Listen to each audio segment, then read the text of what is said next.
Welcome students, welcome to Jix. और ये आपके लिए नया पेपर लेकर आ रहा हूँ, CBSE sample paper 2024-25 solution class 12। Late नहीं करता हूँ, क्वेश्चन को शुरू कर रहा हूँ। सेक्शन ए और केस स्टडी क्वेश्चन इस वीडियो के अंदर इंट्रोड्यूस कर रहा हूँ। With the start of first question मैं ये मान के चल रहा हूँ कि आपको बेसिक्स पता है। A uniform electric field pointing in positive x direction exists in a region. Let A be the origin, B be the point on the x-axis at x equal to +1, C be the point on y-axis at y equal to +1 centimeter. Then potential at point A, B and C satisfy. आप इस question को देखिए। ये question ये है कि बेटा एक यूनिफॉर्म इलेक्ट्रिक फील्ड लगा रखा है हमने एक्स एक्सिस के अलोंग। हमें पता है कि इलेक्ट्रिक फील्ड डिक्रीजिंग पोटेंशियल पे काम करती है। Positive end higher potential end होता है, लोअर पोटेंशियल एंड होता है नेगेटिव। तो कहता है कि यहाँ पर 3 पॉइंट दे रखे हैं। कहता है ए को ओरिजिन मान लीजिए, बी एक पॉइंट है एक्स एक्सिस पर +1 सेंटीमीटर डिस्टेंस पर, सी एक पॉइंट वाई एक्सिस पर है +1 सेंटीमीटर डिस्टेंस पर। अगर हम अपने कॉन्सेप्ट को देखें तो हमें यह पता है कि ए और सी का पोटेंशियल सेम होता है, जबकि बी पॉइंट का पोटेंशियल बी मान लो, क्योंकि ये एंड डिक्रीजिंग पोटेंशियल है तो बी का पोटेंशियल कम होगा, इसका मतलब ए का ज्यादा होगा। तो ये रिलेशन यहाँ सेट होता है। अगर मैं इसके हिसाब से आंसर ढूंढूं तो B will be the answer for this particular question. तो फर्स्ट क्वेश्चन का आंसर है B. Second question, a conducting wire connect to charge conducting sphere of radii r1 and r2 such that they attain equilibrium with respect to each other. The distance of separation between the two spheres is very large. Ratio of the magnitude of electric field at the surface of the sphere is. अब दो charge conducting sphere है। Property हमें पता है कि जब इनको wire से कनेक्ट करते हैं तो इनका फाइनल पोटेंशियल तो सेम हो जाता है, लेकिन फाइनल चार्ज सेम नहीं होता, कुछ भी हो सकता है। तो हमने इनको फाइनल चार्ज मान लिया Q1 Q2। इलेक्ट्रिक फील्ड की रेशियो पूछिए आपसे तो हमें पता है कि इलेक्ट्रिक फील्ड की रेशियो का formula electric field on the sphere KQ/R² होता है। तो पहले वाले का इलेक्ट्रिक फील्ड हो जाएगा KQ1/R1², दूसरे वाले का हो जाएगा KQ2/R2², KQ2/R2²। इस हिसाब से जब हम इसको सॉल्व करते हैं तो ये Q1/Q2 into R2² divided by R1² आ जाता है बेटा। अब मुझे Q1 Q2 का वैल्यू निकालना है तो यूज करो कॉन्सेप्ट कि भाई जब कंडक्टिंग स्फीयर को कनेक्ट करते हैं तो उनका पोटेंशियल सेम हो जाता है। तो V1 = V2, पोटेंशियल का फॉर्मूला KQ1/R1 = KQ2/R2। यहां से इसको सोल्व करोगे तो you will observe that Q1/Q2 = R1/R2 and now substitute Q1/Q2 here. तो E1/E2 का जो वैल्यू आता है वो R2:R1 आ जाएगा। ये आपका फाइनल आंसर रहेगा, R2:R1। This is the answer, B is the answer for this particular question. Let's move for the next question. Next question is a long straight wire of circular cross section radius A carries current I. The current is uniformly distributed across its cross section. Ratio of the magnitude of the magnetic field at point A/2 above the surface of the wire to that A/2 below the surface of the wire is. Magnetic effect of current ये chapter है, वहां से question है। ये एक wire दे रखा है आपको जिसका रेडियस A है बेटा। A रेडियस आपको इस वायर का दे रखा है। इसमें पूरी वायर में एक यूनिफॉर्म करंट फ्लो कर रहा है। 2 पॉइंट आपको मार्क किए गए हैं इस क्वेश्चन के अंदर। एक सरफेस से A/2 नीचे P पॉइंट मान लो, एक सरफेस से A/2 ऊपर Q पॉइंट मान लीजिए। हमसे ये पूछा है कि इन दोनों की रेशियो क्या होगी। अगर आप क्वेश्चन को ध्यान से देखो तो रेशियो पूछी है magnitude magnetic field at a point A/2 above to the below. इसका मतलब मुझसे क्वेश्चन में BQ/BP पूछा हुआ है। अब BQ क्या होता है? एम्पियर सर्किट लॉ के अकॉर्डिंग μ0I/2πr होता है। अब R कहां से काउंट होता है? सेंटर से। तो ये डिस्टेंस अगर सेंटर से देखो तो A + A/2 यानी कि 3A/2। तो BQ तो आ गया हमारा μ0I/2π × 3A/2। तो it comes out to be μ0I/3π। अब आप कैलकुलेट करें BP। अगर BP का फॉर्मूला आप ध्यान से देखो, इनसाइड है तो करंट पूरा काम नहीं करेगा, μ0I'/2πr। आर तो इस केस में हो गया वही a/2, आर तो हो जाएगा a/2, लेकिन आई डैश कितना होगा? तो अगर देखो पूरे क्रॉस सेक्शन का करंट सोच रहे हो तो वो आई करंट है भाई, आई करंट है पाई ए स्क्वायर क्रॉस सेक्शन के अंदर। तो यूनिट क्रॉस सेक्शन में कितना करंट होगा? आई बाय पाई ए स्क्वायर। तो जो नया क्रॉस सेक्शन बचा हमारे पास वो ये बचा, ये है पाई ए स्क्वायर बाय 4। इसमें कितना करंट आएगा? अगर आप यूनिटरी मेथड से इस वैल्यू को यहां पर पुट करते हो तो I by pi a square into pi a square by 4, तो ये करंट अवेलेबल हो गया आई बाय 4। तो इस तरीके से बीपी का जो फॉर्मूला बना mu naught I by 4 into 2 pi r का वैल्यू a/2, तो बीपी आ गया mu naught I upon 4 pi है। तो रेशियो पूछा है BQ टू BP, इन दोनों की रेशियो जब इन दोनों को डिवाइड करके देखोगे तो आंसर 4:3 आ जाएगा। तो इसका आंसर है 4:3, ये इसका आंसर है। क्वेश्चन नंबर 4 डायरेक्ट क्वेश्चन है। Diffraction effect can be observed in sound, yes होता है। लाइट बिल्कुल होता है, अल्ट्रासोनिक नहीं होता। तो D sound wave as well as light wave, D is the answer for this one. Fifth question, a capacitor consist of 2 parallel plates with an area of cross section this one separated by distance of this one, voltage across the plate varied at the rate of this। ध्यान से देखो, ये कहता है कि voltage time के साथ change हो रहा है 10⁸ वोल्ट पर सेकंड के हिसाब से। तो डिस्प्लेसमेंट करंट का वैल्यू क्या होगा? हमें ये प्रॉपर्टी पता है कि डिस्प्लेसमेंट करंट और कंडक्शन करंट दोनों बराबर होते हैं। कंडक्शन करंट की डेफिनेशन होती है dq/dt, कंडक्शन करंट की वैल्यू डेफिनेशन होती है dq/dt। कैपेसिटर के केस में Q का फॉर्मूला होता है CV, तो dy/dt C into P। Capacity of A parallel plate capacitor का फॉर्मूला ε0A/d होता है, तो ε0A/d इंटू V। ε0A/d बाहर ले लीजिए इंटू dV/dt। सारे पैरामीटर आपको गिवन है, A गिवन है, D गिवन है, dV/dt गिवन है। ε0 का वैल्यू आपको पता होता है 8.854 into 10⁻12 unit SI unit. Substitution करने के बाद आप आंसर ढूंढेंगे, तो A is the answer for this particular question.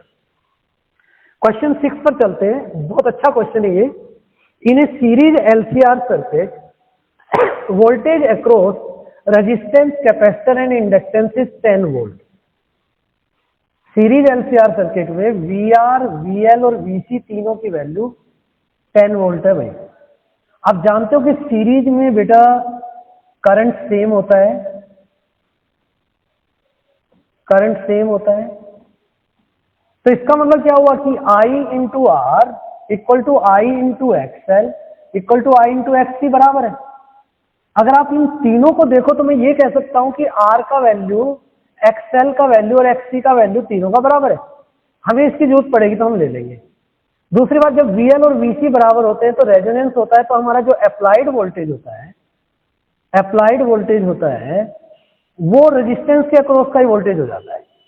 यानी कि अप्लाइड वोल्टेज मेरा 10 वोल्ट काम करेगा।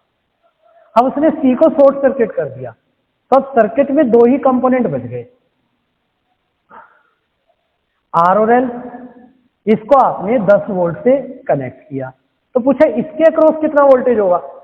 भाई दोनों का रेजिस्टेंस सेम है, मान लो इसका रेजिस्टेंस R है तो इसका भी R ही है। तो पहले देखो करंट कितना आया भाई, करंट कितना आया?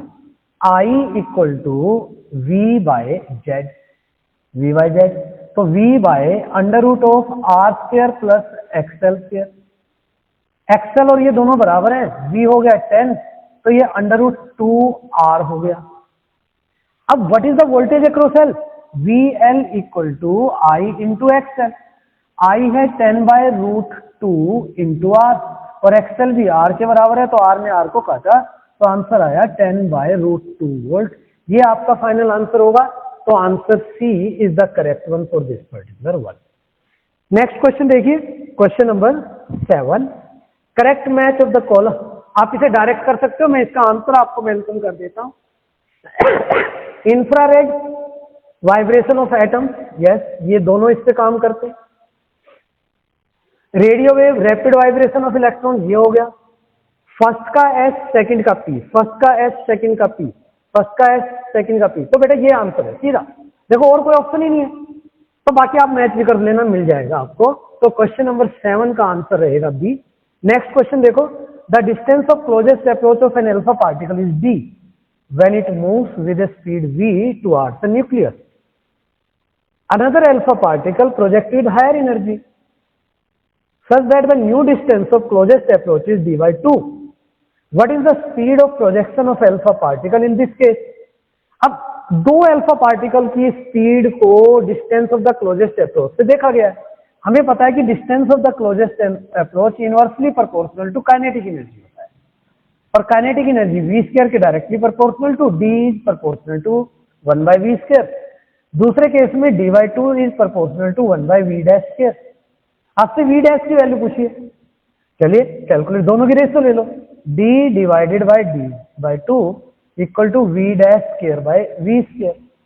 तो v dash square equal to 2v square आ गया, तो v dash comes out to be under root 2v। यही आपका आंसर आने वाला है बेटा, b is the answer for this particular question. Next question,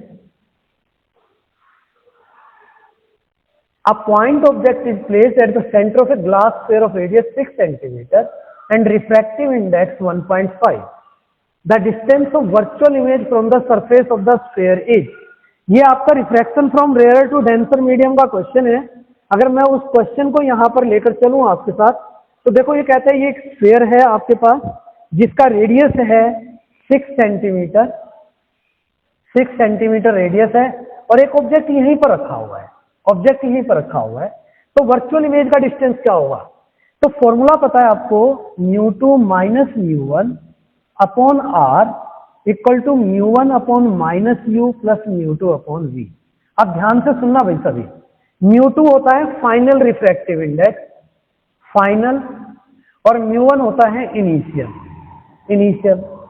तो रे इस बार यहां डेंसर से रेयरर की तरफ जा रही है, तो बाहर वाला मीडियम तो μ2 होगा और अंदर वाला मीडियम होगा μ1।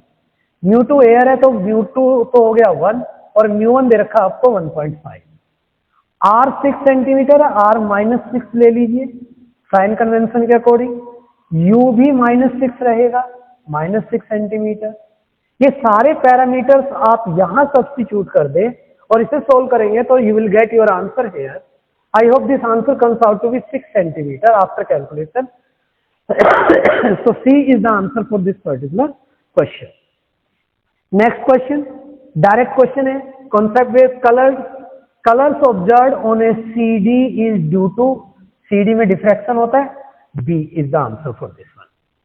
The number of electrons made available for conduction by dopant atom depends strongly बहुत सारे पैरामीटर हो सकते हैं, लेकिन strongly डिपेंड करता है डोपिंग लेवल पर। तो A is the answer for this particular question. Question 12. If a copper wire is stretched to make its radius decrease by 0.1%, then percentage change in resistance is approximately.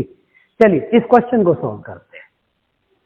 ये कहता है कि radius में 0.1% का change है, यानी कि delta R by R into 100 की वैल्यू 0.1% है। तो delta A by A into 100 की वैल्यू कितनी होगी? तो हम जानते हैं A equal to pi R square होता है, तो delta A by A error की तरह आप इसे सोल्व करो, into 100 equal to 2 into delta R by R into 100। तो ये आंसर आ जाएगा 2 इंटू 0.1 यानी कि 0.2%। तो ये 0.2% है, और जितना चेंज एरिया में होता है उतना ही चेंज लेंथ में भी होता है, तो ये चेंज आपका 0.2% हो गया। तो R equal to rho L by A, percentage change पूछा है, तो delta R by R multiply by 100, rho constant है उसमें एरर नहीं होगा, delta L by L into 100 plus delta A by A into 100, दोनों का वैल्यू 0.2% है, 0.2% प्लस 0.2%, तो आंसर आया 0.4%। एक बात तो पक्का हो गया कि जो रेजिस्टेंस है वो 0.4% चेंज होगा। अब घटेगा या बढ़ेगा? अब देखो रेडियस डिक्रीज कर रहा है, R डिक्रीज कर रहा है, तो A डिक्रीज करेगा, A डिक्रीज करेगा तो R इंक्रीज करेगा, तो इसका मतलब ये इंक्रीज करेगा, 0.4% इंक्रीज करेगा, प्लस में आंसर आएगा 0.4%। C is the answer for this one. Next question पर चलते हैं। एजर्सन रीजनिंग है, सारी स्टेटमेंट्स आप सबको पता है, मैं सीधे आंसर्स पर आता हूं। पहला question 13, on increasing the current sensitivity of A galvanometer by increasing number of turns may not necessarily increase voltage sensitivity. ये बिल्कुल ठीक है। देखो वोल्टेज सेंसिटिविटी IS/R होता है, करंट सेंसिटिविटी अपॉन रेजिस्टेंस, और current sensitivity directly proportional to number of turns होता है। अब नंबर ऑफ टर्न्स बढ़ी तो करंट सेंसिटिविटी बढ़ी, बट साइमल्टेनियसली R इंक्रीज हुआ। R इंक्रीज होने से ये वाला फैक्टर सेम रह गया, तो इसका मतलब ये बढ़ेगा या नहीं बढ़ेगा, ये कोई जरूरी नहीं है। तो पहला लाइन बिल्कुल ठीक है। The resistance of the coil of galvanometer, resistance of the coil of galvanometer increasing on increasing the number of turns, ये भी बिल्कुल ठीक है। तो ये इसको करेक्ट एक्सप्लेन भी कर रहा है। तो A is the answer for this question number 13। Question number 14. In a hydrogen atom, there is only one electron, but its emission spectrum show many lines. Hydrogen में एक इलेक्ट्रॉन होता है, कोई डाउट नहीं है। एमिशन स्पेक्ट्रम में बहुत सारी लाइनें होती है, कोई डाउट नहीं है। इसका मतलब ये तो करेक्ट है। In a given sample of hydrogen, there are many atoms, each containing one electron. Sample में बहुत सारे एटम होते हैं, ये बिल्कुल ठीक है। हर एक में एक इलेक्ट्रॉन होता है, ये भी ठीक है। Hence, many electron in different atom may be in different orbit. Yes, it can be. वो अलग अलग ऑर्बिट में हो गए। So many transition from higher to lower orbits are possible. इसलिए कई पॉसिबल है। बेटा समझो, एक एटम में सेकंड लेवल पे इलेक्ट्रॉन है, किसी में तीसरे में है, किसी में चौथे में, तो कोई तीसरे से दूसरे में आ रहा है, कोई चौथे से पहले में आ रहा है। इसका मतलब सारे ट्रांजिशन पॉसिबल है, तो इट मीन्स ये बिल्कुल ठीक है। तो इसका आंसर भी मेरे पॉइंट ऑफ व्यू से ए ही रहना चाहिए, both are correct. Nuclei having mass number about 60 are least stable, बिल्कुल गलत है। मिड एलिमेंट्स तो मोस्ट स्टेबल होते हैं, क्योंकि उनका एवरेज बाइंडिंग एनर्जी ज्यादा होता है। When two or more light nuclei are combined into a heavier nucleus, the binding energy per nucleon will decrease. गलत है। फ्यूजन इसीलिए तो होता है कि बाइंडिंग एनर्जी इंक्रीज हो, तो दोनों गलत है। D is the answer. De Broglie wavelength of A freely falling body keeps decreasing with time. Yes, जब किसी बॉडी को फ्रीली फॉल करते हो तो उसका वेलोसिटी इंक्रीज करता है, और डी ब्रोगली वेवलेंथ होता है लैम्डा इक्वल टू h/mv। जब v इंक्रीज करेगा तो लैम्डा डिक्रीज करेगा। लाइन बिल्कुल ठीक है। The momentum of the freely falling body increases with time. Yes, जब v बढ़ेगा तो मोमेंटम बढ़ेगा, मोमेंटम बढ़ेगा तो ये घटेगा, ये भी बिल्कुल ठीक है। तो A is the answer for this particular question. तो these are the questions from your section A। Okay, मैं साइमल्टेनियसली आपको केस स्टडी क्वेश्चंस भी यहां पर सोल्व कर देता हूं इसी वीडियो के अंदर। 5 मिनट का टाइम मुझे लगेगा इसको सोल्व करने में, तो सभी ध्यान दीजिएगा। पहला केस स्टडी देखिए, motion of A charge in a magnetic field. आपके सामने स्क्रीन पर मैंने प्ले किया हुआ, आप इस पूरे पैराग्राफ को पढ़ सकते हैं। तो मैं इसमें ज्यादा बातें नहीं कर रहा हूं, इसमें यही कहना चाह रहा है कि एक चार्ज पार्टिकल, एक इलेक्ट्रॉन है, नॉर्मल मैग्नेटिक फील्ड में मूव करता है तो सर्कल में घूमता है, टाइम पीरियड ये होता है, वेलोसिटी ये होती है। आप पढ़ लीजिएगा पहला question. If the speed of the electron is now double two 2v0, radius of the circle will change. Speed को डबल कर दे तो रेडियस पे क्या फर्क पड़ता है? आर का फॉर्मूला होता है बेटा mv/dq। Direct question. अगर आप इसे डबल करेंगे तो रेडियस भी डबल होगा, तो आंसर है 2 times 2r0। B is the answer for this question. Next question देखिए, if v is 2v0 then the time required for one revolution will be। Time period पे स्पीड का कोई फॉर्मूला, कोई भी इफेक्ट नहीं होता है, 2πm/dq। तो time period independent of speed and radius होता है, इसलिए टाइम पीरियड वही रहेगा जितना पहले था। सी आंसर है इसके लिए। Third particle, a charge particle is projected in a magnetic field of this one, acceleration of particle is found to be this one. तो x की वैल्यू बताइए। बड़ा बहुत अच्छा बेसिक कॉन्सेप्ट है। जब एक चार्ज पार्टिकल को नॉर्मल मैग्नेटिक फील्ड में रखते हैं तो उस पर नॉर्मल फोर्स लगता है। नॉर्मल फोर्स यानी कि मैग्नेटिक फील्ड और फोर्स के बीच में 90 डिग्री का एंगल होता है। अब जब नॉर्मल फोर्स होगा तो इसका मतलब सीधी बात है कि उनके बीच में डॉट प्रोडक्ट 0 होगा। तो क्वेश्चन के अकॉर्डिंग डॉट प्रोडक्ट 0 गिवन है आपको। तो 2i cap plus 4j cap into 10 की पावर -2, इसका डॉट प्रोडक्ट आपको दे रखा है xi cap plus 2j cap के साथ 0। अगर आप इसे सॉल्व करेंगे तो x से मल्टीप्लीकेशन 2x प्लस 4 2 जा 8 और ये 10 पावर -2 उधर आके 0 हो जाएगा, तो ये 0, तो x comes out to be -4 metre per second square. ये इसका आंसर है भाई, B is the answer for this particular question. Next, if the given electron has a velocity not perpendicular to B, अगर इलेक्ट्रॉन बी के perpendicular नहीं है, then trajectory of the electron is helical. Direct question. अब particle अगर normal नहीं है तो इसका मतलब हेलिकल पाथ में जाएगा। Next, if the electron of charge e moving parallel to the uniform magnetic field, अगर कोई पैरेलल मूव करता है, the force acting on the electron is 0, तो D is the answer for. 0 क्यों होगा पता है ना आपको, F equal to B q v sine theta होता है, F equal to B q v sine theta, और थीटा 0 है तो इसलिए ये वैल्यू भी 0 आ जाएगी।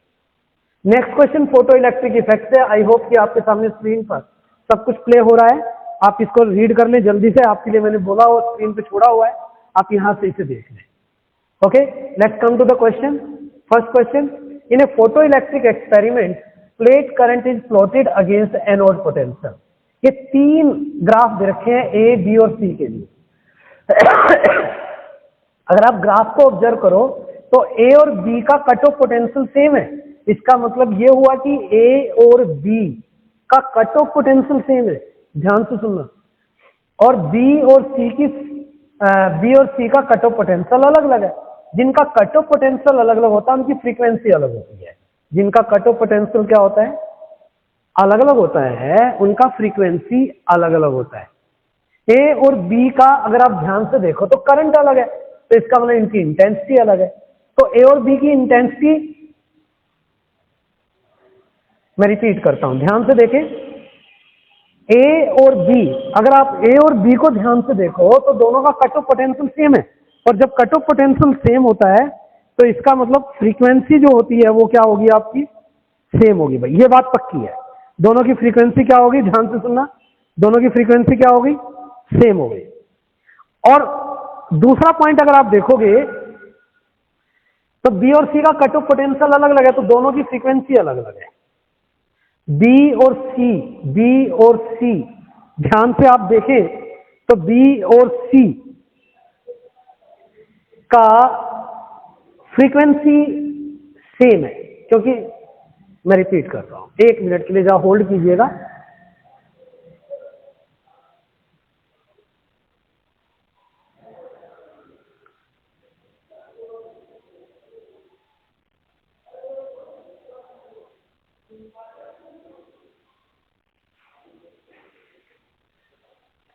यस, मैं बिल्कुल ठीक बोल रहा था।